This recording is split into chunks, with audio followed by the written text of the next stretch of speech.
l'évolution des métiers, à la fois de journalistes, de la com, des attachés de presse, tout ça m'intéresse au plus haut point. Je viens de terminer un Master 2 Management des médias et du numérique, et donc je suis en plein dedans. Et donc effectivement, c'est violent.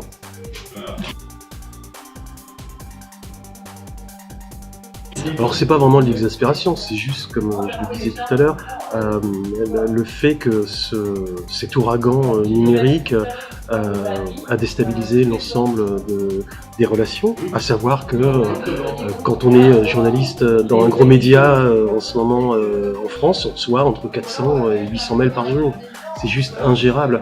Donc voilà, c'est pas vraiment de l'exaspération. Ce qui est exaspérant, c'est le temps qu'on devrait mettre pour les lire, l'intérêt qu'on peut porter, sachant que 70% ne nous concerne pas directement. Donc voilà un peu le souci. En fait, l'éloignement, il est lié encore une fois, à ce que le numérique a pris une place très importante au milieu, et que d'un côté, les gens des attachés de presse et du monde de la communication s'interrogent pour savoir si leur métier est en changement ou en évolution, comme on l'a entendu tout à l'heure, et de l'autre côté, les journalistes qui eux aussi n'ont pas été forcément tous formés au numérique et aux nouveaux outils, eux aussi se posent des questions pour savoir à partir de quand ils vont être vraiment menacés. Or en fait, la menace, c'est plus une menace, l'ouragan est entre les deux et est en train de tout raser.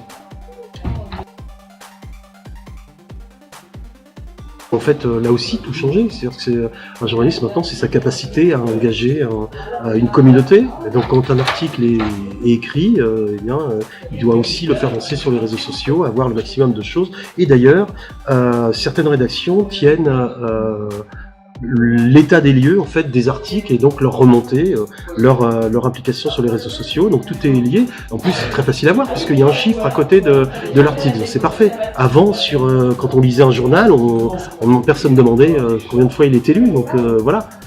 Voilà la grande différence, et ça change tout parce que ça invite à la compétition, ça invite également à tous les débordements, c'est-à-dire toutes les technicités qui permettent d'avoir un article qui est absolument pas bon, mais qui est très lu sur les réseaux sociaux, bizarrement. En plus, on peut, grâce à Facebook, pour 5 €, booster un article si on sent qu'on est en danger. Donc tout ça est quand même assez absurde, et ça participe en fait voilà, de cette confusion qu'il y a actuellement. Mais encore une fois, comme on est au début d'un processus qui est à la fois très violent et en même temps constructif, je pense qu'on va arriver à un moment donné à remettre tout ça à plat.